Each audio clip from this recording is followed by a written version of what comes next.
hell out of your Bucks. G'day, Gerard. We'll try to make some sense of it anyway, mate. We're relying on you here. Well, I understand that. That's my job. Hey, we're sort of starting to see a little bit. We've got a bit more information, haven't we? So we're 5 rounds in, four games for most clubs, but it's starting to take shape already, isn't it? How close are you to being able to say no, they're contending and they're definitely not? Pretty close. We're there, aren't we? Yeah. So we had. What did we say? We had about 13 teams. I reckon there were 14 coming in that would have been disappointed if they were missing the 8, and that didn't include St Kilda. So you have to put St Kilda in that now. And now we've got a few that have no pretensions to making the 8. None. It's abundantly clear what modern football is asking for, and so how do we not see that 2 months ago? Like, so when you're coming, I suppose we walk into a season and we've got this positivity around our clubs and around what we're seeing. We see the best of what a team can throw together. There are, there's injuries here and there in the early stages of the year, and the early part of the year is different. The football is different, so we've got to expect it will slow down. It won't be as high transition. It's going to feed back into contest and clearance and grit and grind more through winter. But this is closer to finals than what we're going to get in June, July. That's the way it's played. Yep. And the trend lines, so I think the trend lines are interesting. St Kilda are 9-3 on their trend line. Yes. And you contrast that, Melbourne are 1-9, Carlton are 2-11, Essendon are 3-9. So there are teams that had greater aspiration and maybe a bit more forecasting that are exactly where they were trending. While St Kilda had been completely dismissed, and their trend is positive. Should just before we jump right in, should Gold Coast be at the top of the ladder? Should it not be, like, rather than just total premiership points? Their percentage is 172, and they haven't lost a game of footy. Yep. Shouldn't they? Look, if we're going to make an adjustment, if we're going to have a ladder that's all over the joint, why don't we change the way we do it and actually work it away from games lost? So there's 0 teams and percentage, and then 1 game lost and then the percentage, 2 games lost and the percentage. Wouldn't that be a more accurate representation? You're a match ratio man. Why don't we do that just for this year? Whilst we've missed out on a couple of our opening round matches, and we've got 1 back. But so anyway, that's a curiosity for you. All year, the Suns will be a couple of places below where they should be, regardless of where they settle. Speaking of the Suns, that's my buck stops. The buck stops for Victoria Police, made for more, search police careers. I just absolutely loved that game of footy. And we spoke about it last week, and we were looking forward to it. And really, they hadn't played anyone, they hadn't beaten anyone, but they have. But when they came up, they were forces of nature in the first couple of weeks, and they were coming up against each other. The heaviest scoring teams, the teams that look clean and slick and up and about, and they've, the Suns have made their stance on the G and away games, and the Crows had finally showing us what they were made of in terms of availability and top end. And the game had everything. I thought the Suns obviously dominated through the end, but the part for me that just stood out was the last 5 minutes. And the bona fides of both sides, the way they handled that last 5 minutes, the type of football that was played. The pressure for the last quarter was 212 for Adelaide and 215 for Gold Coast. So good. But there's no doubt for me that I haven't gone back yet and had a look at that last 5 minutes and what champion did it, and someone will have that number, but it was closer to 230, 240, 250. And the sheer, the lift in intensity, the lift in the contest, like we're bloody round 4. And we're having 2 teams that were going hell for leather to go and win that game of footy. I thought, Dan Rioli, couple of tackles that were huge in that part. Joel Jeffrey, a couple of tackles. The contest between Saligo and Humphrey with about 30 seconds to go. The final siren goes and Saligo's still on his haunches. Like he's sucking in the big ones and might actually have a little bit more than that. But that was 2 blokes that were going really hard at a ground ball. There was no head collision, but if one of them had decided to turn his head, the other would be getting 3 or 4 weeks. That's how. But there was no quarter asked, no quarter given, and I thought the guns were there and they were up and about and they wanted to include themselves and they were impacting on the result. But the thing that impressed me was the role players or the depth of both teams. No one shirked it. No one gave an inch, and I thought they both stood up, which tells me that they both have bona fides of going on. They're going to be very hard to beat. They both could be top 4 teams by the end of the year. If they can stand up in those sort of situations, their football is clean and sharp enough in offense and in defense. Their games are in good order. And if you can bring that sort of intent when it really matters, then you've got all the attributes.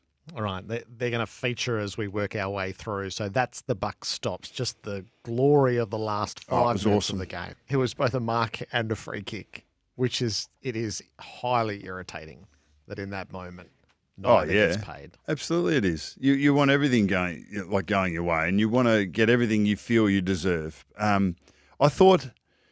I have felt this about Adelaide in the past. I don't really feel it right now. I thought Matty Nicks was fair. He said he answered the question. He said what he thought, but he said it was the early parts of the game that we need to get better. And that'll be in the review. I thought Adelaide have been a little bit lamentable in terms of looking back at things that didn't work for them late in games, and they've got to make the decision. Like they put themselves in that position, and they had a real crack. There's so many positives for them to look at. Rankin did get it into his breadbasket and should have held on to it more. There's no doubt that one of the arms that comes through from Collins knocks the ball out, but if he'd have taken it in his hands, you remember you freeze that frame and you've got it clunk and you've controlled the ball and then a spoil comes late, it's still a mark. So should have been paid a mark, and he got tackled to ground when he didn't have the ball. So there's a couple of free kicks there. But I thought that Adelaide handled it okay. I didn't think that Matty Nicks was over the top, but also like Damien Hardwick's response. Are we going to look at every free kick, mate? Yep. So that's exactly what it is. And emotions were running high. Phil Thorpe and Mac Andrew, geez, he was getting carried away with 40 seconds ago. There was still a game to win. He was worried about getting lippy, but he did get a fist into Phil Thorpe for that last lead. But yeah, I was besotted with that game. Absolutely carried away with it. I thought it was a beauty. So what's the Sunday morning from the AFL worth? I've always been one for. I actually like the idea of the umpires being more accessible and being able to talk about the challenge of their job. And we will always go to specific instances, especially when they're game altering or when we feel that a decision one way or another would change the result of a game. And we're going to see that quite often in close games. But a decision 15 minutes into the first quarter in front of goal is either way is going to have an impact. The goal reviews are going to have an impact. So I think the job, as Matty Nicks suggested, is to just be better more often, so that you're not in those situations where something can go against you. But I think from the AFL itself, I don't know if they're on a hiding to nothing, because you're not going to pacify anyone. But it has never hurt in leadership to put your hand right up and take ownership for something that hasn't worked or something that could have been done better. But then there's got to be behaviours off the back of that to follow through. Yep, the only way to improve is to not offer any mitigation, just go, this was a mark and then it was a free kick. So you have to meet that. So what of the Crows? It's bordering on a persecution complex, the way they have done it as a club in the aftermath, so separate to Nicks. So what has come out? What have they done?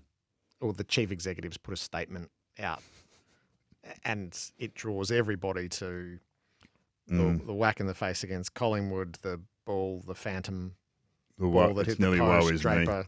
Yes. So I don't think you need. Well, there is clearly no persecution complex, is there? Well, there's no conspiracy theory. There's no persecution they are feeling from the AFL. No. They're better off to let us do that, correct, than do it themselves. Absolutely, and I would be surprised if the football department would have rubber stamped that sort of communication from the CEO. I think that you're better just to let that go. And even Andrew Bassett, when he stood up talking about that stuff, I mean, there's better places and different places to make those stands, and I don't really think that there should be too much around that seeps into a player or a team psyche. You can't afford to have that in your psyche, and I think that Adelaide have had it there for a period, so they needed to do it different and do it better. And we'll only judge that in the next sort of month or so. But yeah, I wouldn't have suggested that. I didn't realise that statement had come out, so I wouldn't have suggested the footy department would have been too keen on that going out. Jesse Hogan is flawless, and Peter Laddams shouldn't be taking shots at goal ever again. Well, Jesse Hogan's played 2 games now. He's 13 goals, 0 yet to kick a point. And fundamentally, when you get to it, like being able to score and scoring power is where it's at. We're going to dig a bit deeper there shortly. But Sandy Brock on Hogan reminded me of the early days of Zach Dawson. It was just unfair. Sometimes you just got to play. You've got to play players when they're not quite ready, and like being a key defender, you rely a fair bit on your midfield. You rely a fair bit on the pressure on the ball, and that just wasn't there early in that game. And Jesse Hogan's the premier key forward. He knows where to time his leads. He sticks his marks and he doesn't miss. So, but there's a couple of others that are getting paid a lot more than Sandy Brock that sometimes will call it C. I mean, Aidan Corr's played a lot of footy. He's there at the moment. Ben Mackay at times they're getting turned inside out. It can be a tough job in that role when the ball's coming down as quick as it was. If you dropped in and looked at the Peter Laddams kick, you go, oh, well, that's happening in the park. That's not professional sport. That was just a weird moment, wasn't it? Anyway, we've aggravated the Adelaide fans, which I knew we would do. The Adelaide statement would be mainly for the fans. The supporters would be crying out for the club to say something. Why shouldn't the CEO come out and say something? We keep getting shafted year after year and nothing changes. We get a tongue-in-cheek sorry from the AFL, which means nothing. And we're meant to just cop it and shut up. Give me a spell. If you were involved as the coach or the CEO, you'd have a different level of passion for umpiring. Errors that cost Adelaide a spot in the finals last year, and this is not one error but 2 in the same contest, and cost them a draw. Or worse, Sunday apology is weak. And on they go, which I totally understand. The Saints have got a bit right at the moment. Yeah, and you've got to give them a lot of credit for what they've been able to put together. Like they were smacked by Adelaide in that first round that they played, and they've just been able to. And they spoke about. I'm not sure who was interviewed after the game, but they spoke about the strong review from that. We knew we could do better when we came back to Adelaide, and they've had a poor record there. But I just think that that this wasn't altogether evident to the outside world. But even though you're saying that they finished the season well last year, and there was the injury to Max King, and there was a few questions. We haven't seen Filippo yet, and in the end, what the Saints have put up, it's been modern footy. Ross said over the off-season, we are a serious football team. And they've shown that they're a serious football team, and it's got his imprimatur all over it. We've got players who are guns. So Wanganeen Miller, Sinclair. I think Marshall in his role is one of the handful of the best ruckmen in the comp. I think Higgins in his role and Wilkie. Outside of that, there's not a lot in terms of guns in the competition, and people. I'm happy to argue about Higgins and Wilkie because. But I just think they are very good at what they do to ply their trade. And in and around that, there's so many just role players that get the job done, or young players that are coming through and are bringing their best to the table. But the Saints are playing the type of football that wins games in modern footy. It's hard to beat because they're looking slick, they're looking adventurous. The balance of offense and defense has shifted in some shape and form, and it had to and has to in this modern game, because if you can't score, you're not going to challenge the opposition long enough. You're not going to put them into a situation where they have to change what they do, and that's what St Kilda are doing already. I think one thing that has happened, they remind me this is very early days. Yep. But what Hawthorn were able to do over the last 2 or 3 years, St Kilda needed to see themselves in that light, and that is, I think the conversations, the headlines about going for big players and putting big contracts in front of those players and then not getting them over the line, that might be a blessing in disguise. Because I think going and spending $1.8 million on a player now is probably a little bit early.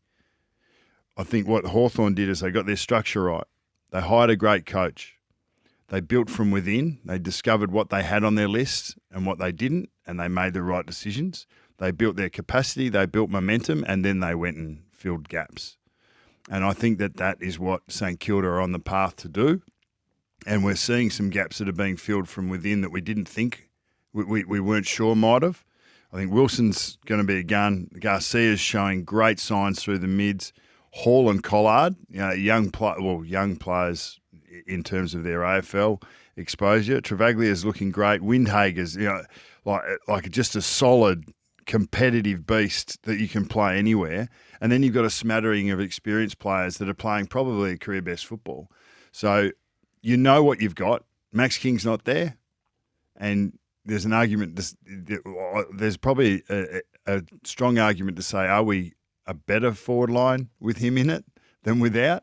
Because the numbers would suggest that their offensive numbers have been better without him in it. So that's an interesting one about how he comes in and adds to the mix rather than flattening it out. But I think you've just got to be impressed with them. Teams are the sum of their parts, and Saints are making the most of their parts. So that was clearly there in Ross Lyon's body language. I loved in the last 30 smile. seconds. How He was good. hiding the smile, but then when he's down in the race with them and he was clapping them off, and you go, that's a coach absolutely with his player group. So your point, they reviewed what happened last time at Adelaide Oval. Yeah. They set themselves a plan. Their first quarter was excellent. You knew that they were going to have to win it again late. You could see that storyline unfolding all afternoon.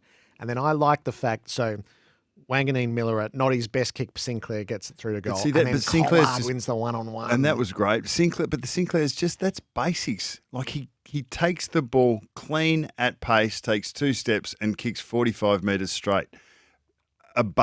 Basic elements done really well. But in the moment when it mattered, the dagger to finish it off. A high-class, high hurt factor player, consistent as all get up, and just got it done in the moment. He's the least fuss star in the competition that I reckon there is. He just gets it done.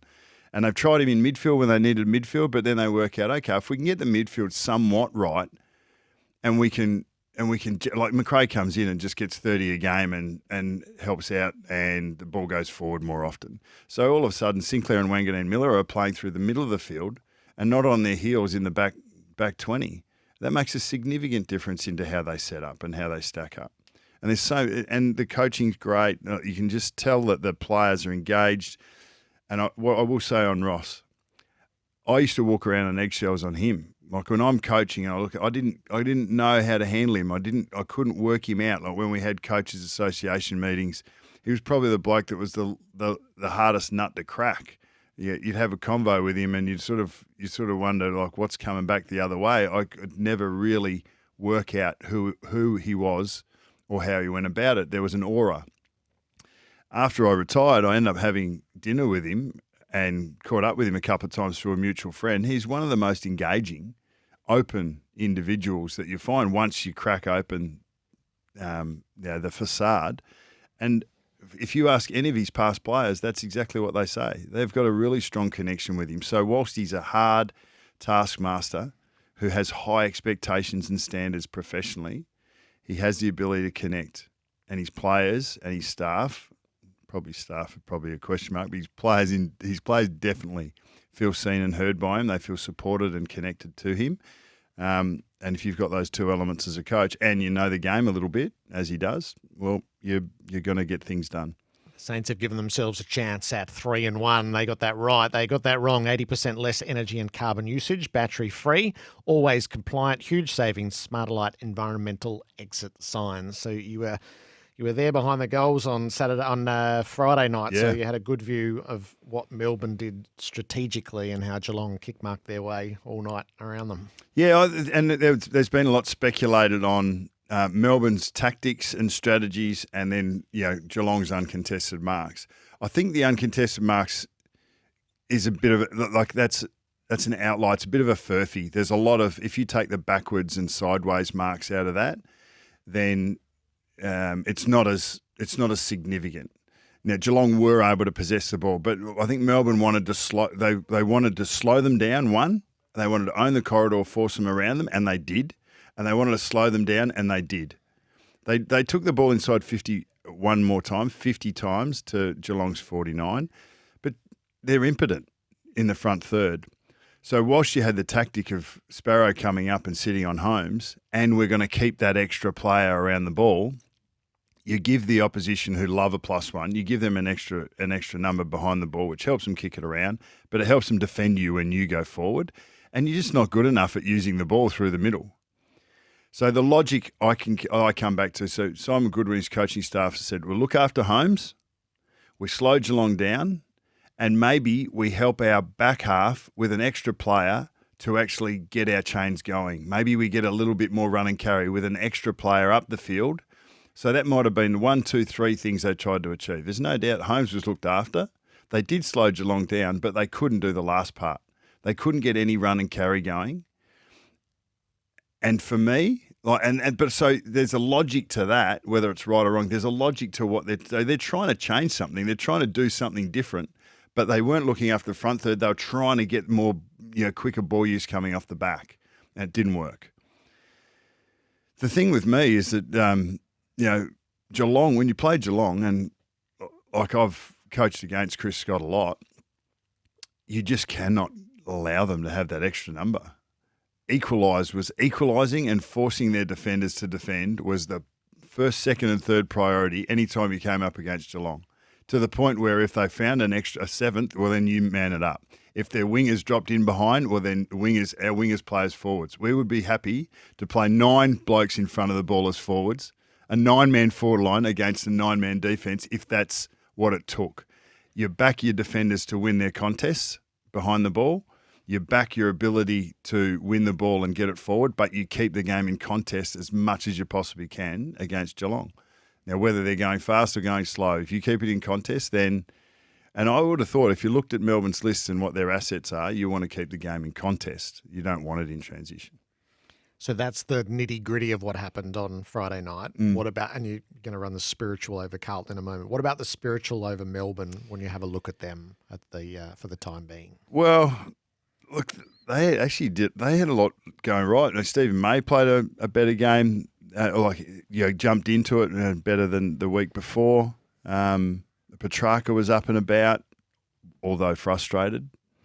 I think Oliver's playing pretty good footy. He's doing what he's always been asked to do. He's winning the ball inside. He's giving his runners first access. But yeah, for me, like Max was questioned the week before, or there was a question mark around something that's happening in his life, and Simon Goodwin tabled that. It's just clunky. The love that was spoken about. It's Melbourne they're just not on song. You can't be 0-4 and be on song. We understand that. We're looking through a lens of poor results and not meeting expectations. But yeah, there's no. If St Kilda are greater than the sum of their parts, then Melbourne at the moment are lesser than the sum of their parts, and that's something that they're working hard to find. But the opposition have got a happy knack of putting pressure on you and finding the weak point. And it seems at the moment that there's a few cracks in Melbourne's makeup, and maybe it is in their spirit, maybe it is in their connection, and that can be hard to fix on the run. And that leads us to Buckley's chance. So this is Carlton, and you've had a bit of time to ruminate over the Blues. Yeah, well, I think I look at Carlton, so body, mind, and spirit.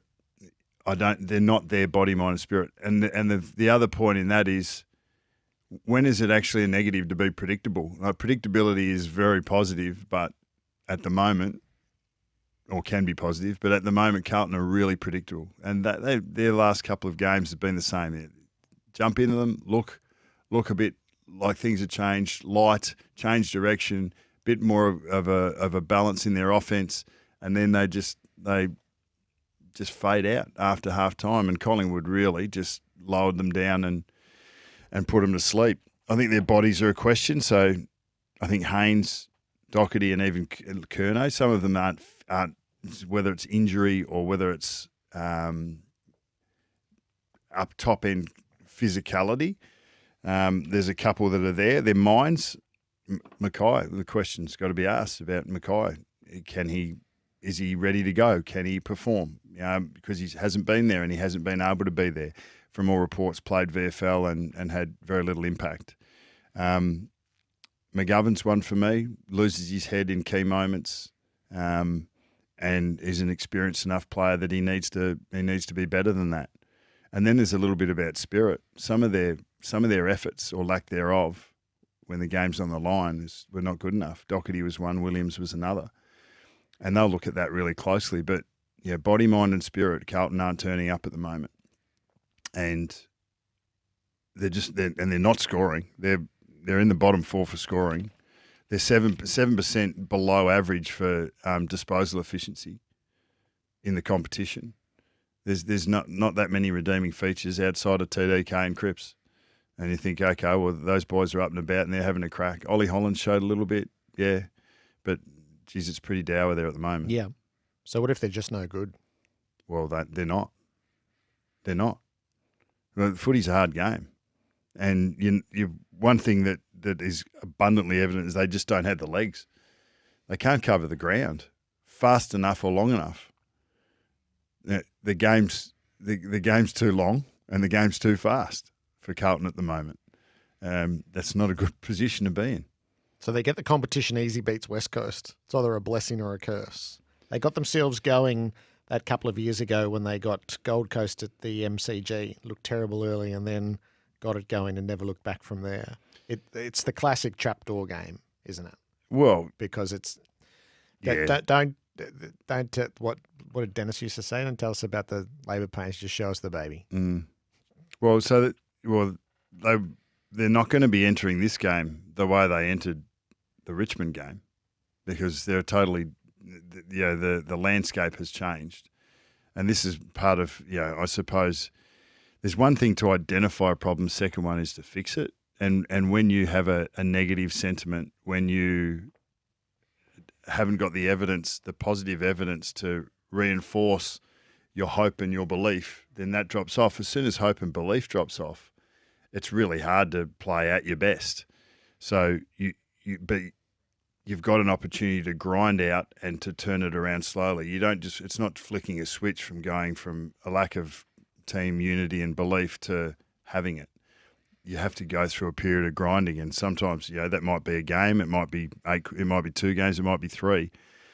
But they've got the Eagles, then they've got North. And if you have 2 grinding wins, they don't need to be brilliant. They just need to win those games. They get to 2 and 4, and then you play the Cats on the MCG, and then you might have a little bit more belief in yourself. You might have a little bit more capacity to play 4 quarters of your football and be hard to play against. Because at the moment you're hard to play against for 2.5 quarters, but then the opposition just grinds you out, and that's not a great place to be. Body, mind and spirit, the Blues in Buckley's chance. Tez, who's a loyal shinboner, texts through to your Bucks. I'm fed up. I didn't want to get carried away with North's win, but I was quietly confident we could match Sydney. This set us back 2 years, and I'm done with this roller coaster of emotions and hope. North Melbourne put themselves in the pressure index with a performance like that. I thought that I was really surprised at how bullish everyone was on North against Sydney. Not so much because of North, but I think people are underrating Sydney. I think Sydney's first month has been excellent.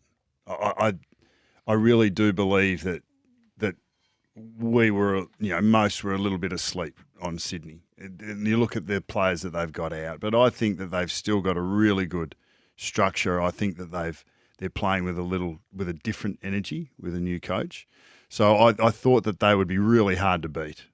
I didn't think that North would be as uncompetitive as they were, and the point being that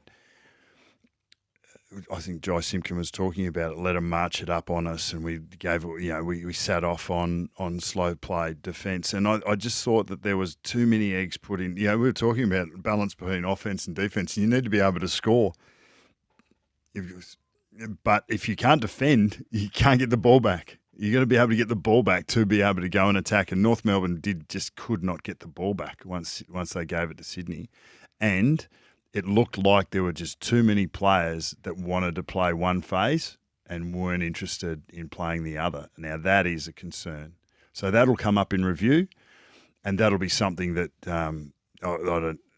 I'd expect that Clarko will be looking at really closely, and it probably fueled the comment of Jai Simpkin saying that that's the old us, that felt like the old us. And when you have a performance like you did 2 weeks ago against Melbourne, and you're brilliant in offence, you kick 120 points and you keep the opposition to 60, there's not much more satisfying than being able to do that against a side that was recently a top 4 team. Not this year, but recently a top 4 team. So the contrast of that performance with the last two, and Adelaide, they were okay, but not great, but this was a big drop-off. So we spoke about that, maybe not being the outlier. Well, it is. At the moment, it is the outlier, and the challenge is the next couple of weeks to bring that balance in your game and value the phase where the opposition have the ball, because if you can't pressure the opposition and you can't get it back, it doesn't really matter what else you're doing in the game, and that's as important as any phase. Are we still waiting with North to see an identifiable style, do you think? So even the Melbourne game, it's a bit clouded by centre bounce goals, which are the freak of nature event and the critical mass. Seven of them, yeah. Oh, look, there's probably still an over-reliance on offence. There's no doubt. And contests. But I think Clarko's, he's been at the helm and saluted, as he would say, multiple times. They've done that. They've looked like they've been a really good offensive side, Hawks, when they've won. But they've just been great in the contest, and they've defended really well, and then they've attacked off the back of that. And I think they're the areas that you need to get right. I thought that their senior players or their new recruits, they had poor ones.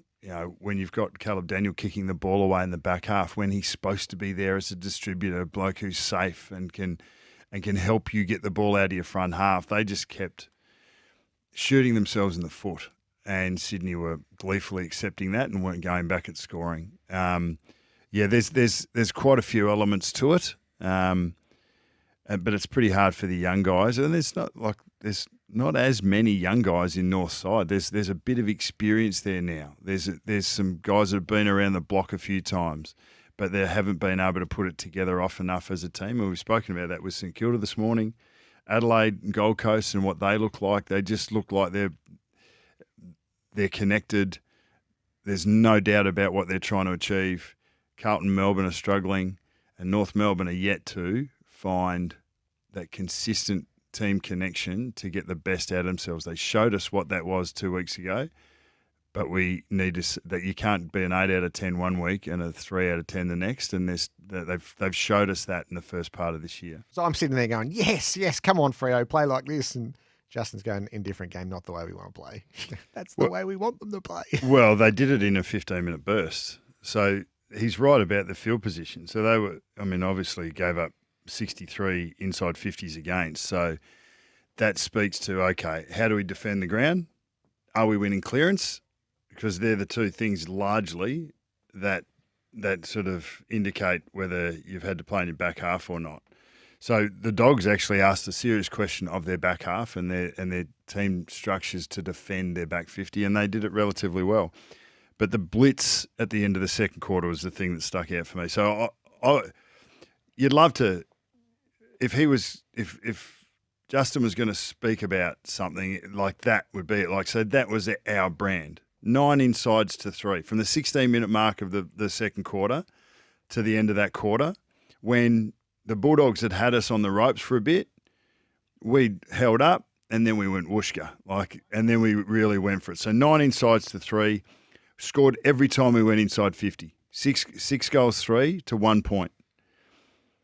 Went end to end for a point at the 16-minute mark, and then went from defensive mid and kicked a goal. A couple of centre bounce goals in that mix, a kick-in goal in that mix. So it was all there. Turnovers in the front half to score, centre bounce goals, and then ball movement that really tore the Dogs to shreds, really, for that little period. So the fact that there was 16 points in the game and the game was in the balance there for that arm wrestle at the end and you held on, that's great because you needed to win the game there and then. But the game was won in that brilliant burst of footy of 15 minutes in the end of the second quarter. Now, if you can do that when you've been on your back foot for 45 minutes, that's the type of hurt factor that can, really put fear into the opposition, and that you can build and build belief around, and this is how you felt in that. How do we feel in those moments? So when we were able to get across and hit that spoil, and then we bounced off, and you're in position where you hit 3 or 4 perfect disposals, and we kick a goal in the goal square. There's no harm in feeling the best versions of yourself, and I hope that is that is reflected on, and that the players and the coaches get a chance to sit around and say, hey, that was pretty compelling footy. The rest of it was a bit of an arm wrestle, and the Dogs, I think, are a great opposition that are getting the best out of themselves. They lost no admirers, and they definitely didn't lose one in me. I thought it was a cracking contest. I thought the Dogs were a sneaky chance over there, but Freo were just too good, and Brayshaw started slow and picked up. Sarong was as consistent as all get up. Chapman off the back is really good. They'll look forward to getting Hayden Young back, and Bolton's still got levels to go again. What that hanger he nearly took. Yeah. So look, there's a lot to like about what they've got. They've got a lot of tools. It's just a matter of putting it all together, and yeah, it was positive signs for the Dockers, but as I said, Dogs lost no admirers. So having Pollyanna's Gold Coast, we're now preliminary final integrating Gold Coast for new vision clinics, keyhole laser vision, new generation technology. Yeah, it's not far away, PFIing from Pollyannaing, because it's looking at the positives and what the upside could be. Dimmer want to be careful. You don't play big boys footy in April. Big boys footy is not until August and September. He's gonna spoil one of his key themes. But I'll tell you what is coming up for them. Big Boys Month is coming up end of April and into May. They've got North and Richmond the next 2 weeks, and they should look after them. And then they go Sydney at home at People's First, Brisbane at the Gabba, the Q Clash, and then they've got their Darwin games. So they go up and play the Dogs and Hawthorn up in Darwin in successive weeks. We'll find out. I think we've already found out about the Gold Coast and that the soft underbelly that might have been there in previous years is going to harden up. It's about time we harden up, and that's exactly what they're showing. I thought the game on the weekend, as he said, it was big boys footy. That was heavily contested. There was high pressure, and it went to another level in the last 5. But in that game, the first 2.5 quarters, they absolutely dominated. They'd at 3/4 time, they were at 52 insides to 38. Halfway through the third quarter, they'd kept a heavy scoring Adelaide team to 40 points until Thilthorpe went into the ruck and actually changed the game for 5 or 6 minutes, and then they got their attack going, and they scored more in the last 45 minutes, the Crows, than they did in the first hour and a quarter. So there was just so much to like, and Mac Andrews nowhere near his best at the moment, and so there's more upside in what they're doing. They've got a really solid midfield. I love that mix, but they absolutely dominated and imposed, dominated on field position and imposed their game on a side that's up and about, and showed that they were up and about because they were able to fight back. But they got the job done. The rider is, and the part that they need to fix is that last, that when another side comes at you, when the good teams come at you and they impose that, how do you hold up and look after the scoreboard a little bit better?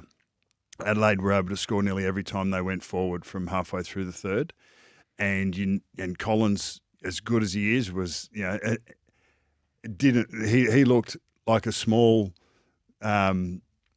undersized defender against Thilthorpe, who's going to do that to a few.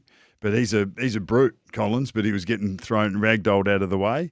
They've got a lot going for them, but they probably just need to hold up a little bit when the opposition are coming at them. And if you've got a really good scoring capacity like Adelaide do, you're going to lose field position at time, but you've got to be able to hold up and not allow the scoreboard to tick over the way that the Crows did. Very cleverly constructed. Adelaide at 3 and Gold Coast at 4 for what we saw on Saturday. Does somebody drop out? No, I call it a stay-in game, not a play-in game. So I've kept the Crows at 4. I think that they lost no admirers, and I love their fight.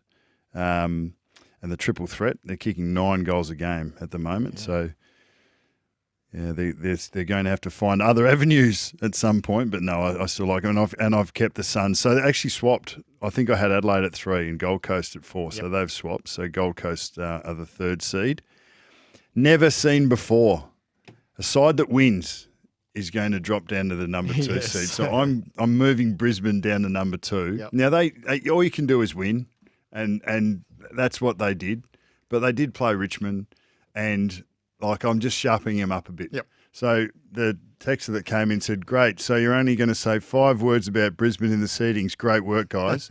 I said more than 5 words, and you've gone from 1 to 2. Well done. And that even more so. Even more controversial, a side that had a bye has gone from 2 to 1. So I'm putting Hawthorn in as the number 1 seed.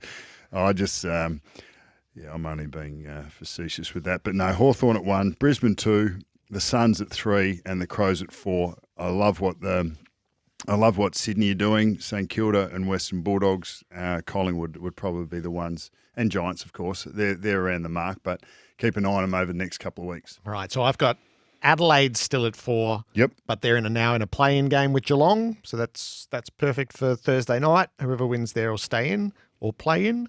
3, Brisbane. I moved them from 2 to 3 as well. Okay. I moved the Giants up to 2. They're like-for-like games. The Giants won by a big margin. Brisbane didn't, so that's my only differentiator there. Yep. Brisbane are 4 and 0. The last 2 premiers have started 0 and 3. So they're going fine. Don't worry about it. That text, don't worry about it. And Hawthorn protected seeding, stay at 1 because they didn't play. Well, I didn't mention Geelong in mine either. Obviously, thereabouts. They've just bumbled around the last 2 or 3 weeks. Yep.